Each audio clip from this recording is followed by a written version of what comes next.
Hello. So, continuing on with the Bretonnian project, saw someone in Australia was selling off some models fairly well priced, and was all part of the force that I'd like to collect. So, picked them up, and in Australia, it's actually on the other side of Brisbane. Posted them over really quick. Just going to do an unboxing video today.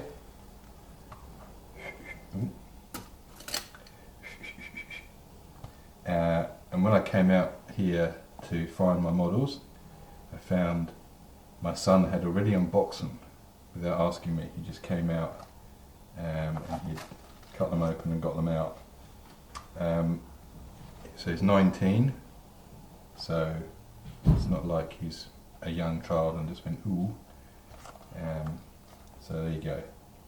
Don't leave unopened boxes for your 19-year-old son to open. So, in the box, there's a whole batch of archers. Not sure how many.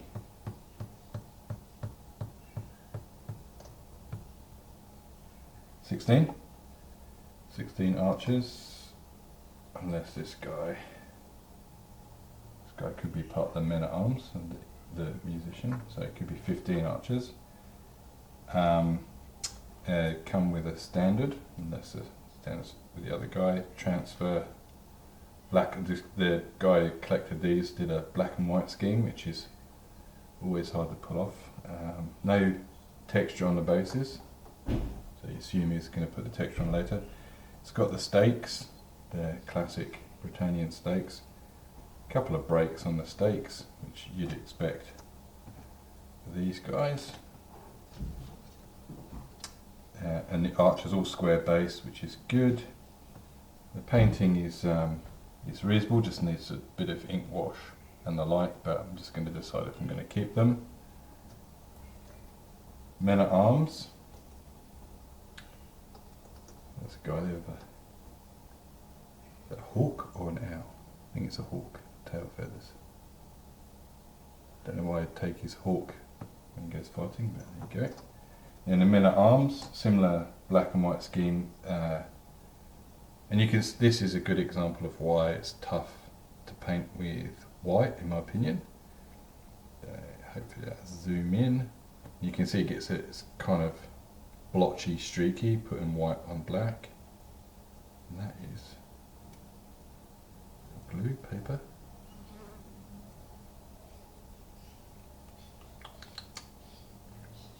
Doesn't taste nice. So that could actually be a bow on his back, so he could be an archer as well. So men at arms, halberds, they've all got the black with the white castle signature, so someone was using that. And that's the men at arms. Let me just count them up. I've forgotten how many. 5, 10, 15, 16. We had a break in transit. I think that's a snap.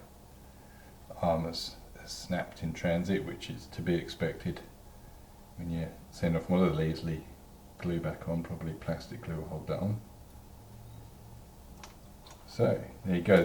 That helps with the infantry elements. And one thing my son didn't open.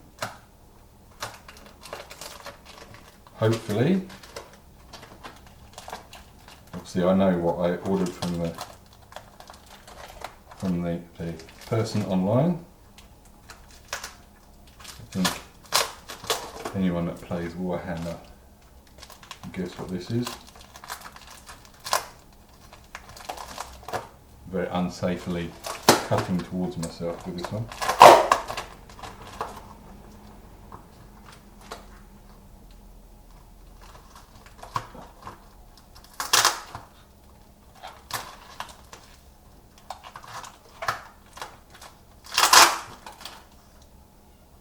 Very well taped up.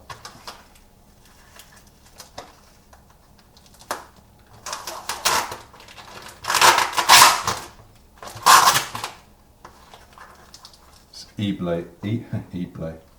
eBay Plus tape, which I've never seen before. To a few of you of eBay Plus stuff.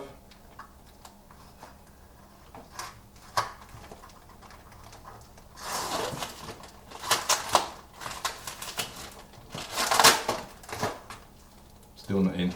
eBay Plus suggests a version of a eBay Minus to me. Will charge you more than you wanted to. Okay, open up.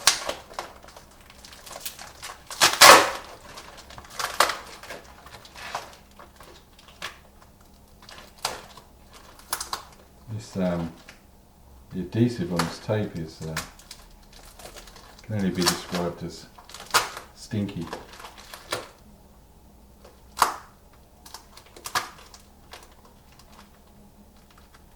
Remember to point the rusty scalpel away from you when you cut with it.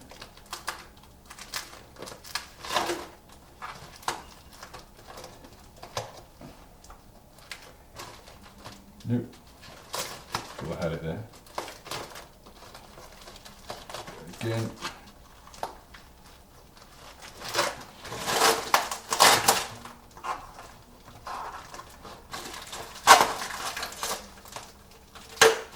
Maybe this is why my son left it. You could tell. I'm going to open quick. There we go. I think I've cracked it now. Rusty scalpel away. Away.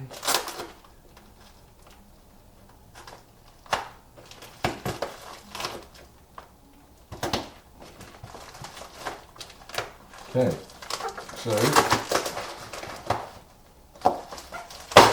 10 out of 10 for packaging. Bubble wrap.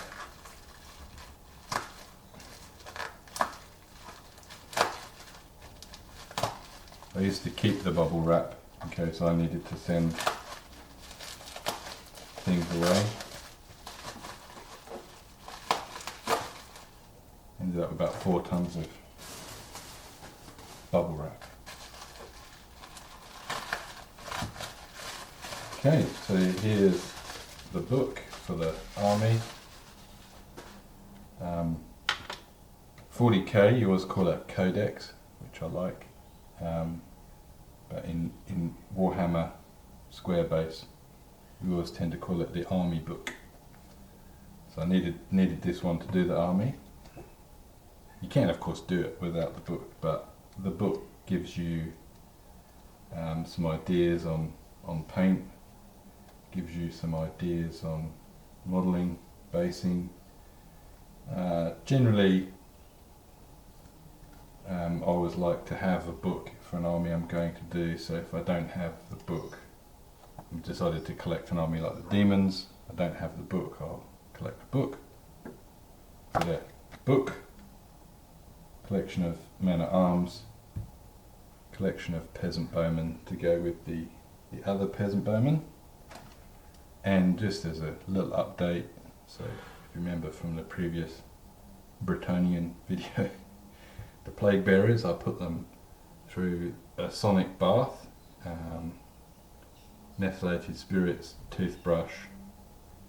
They've pretty much come up almost silver. There's just a few divots. They've still got some colour, some undercoated black. Then I've gone through with the snippers. As I said, snip it off the bases, the tab that you put in your slotter base for the Citadel miniatures, and then I've stuck them on my 25mm, and now I'm out of the spray, the undercoat for these ones, so I need to buy some more can of Citadel colour spray. I've been using Citadel colour spray, so I'm using, for the demons, I'm actually using the contrast one, cream coloured one. I forget the name of it. this is quite expensive. In Australia it's $30 a can, but I find it's very good. I like the different colours, I like the coverage and the texture when you're finished. So although it's expensive, $30 a can, I've been sticking to this. I had a few, I used to use one called White Nights, black and white, but I had a few issues with some of the white was very repellent to Citadel paint. So you spray it on and you go to paint it and the paint almost comes off, whereas this has got a bit of purchase and the paint goes into it. So for me it's worth the $30. So I just need to get some more to do my demons. And small update on the Furies, haven't worked out what to do. I'm thinking about going back to buy 25mm slots and glue them in to slotted bases, because they have to be fairly well anchored to receive their wings.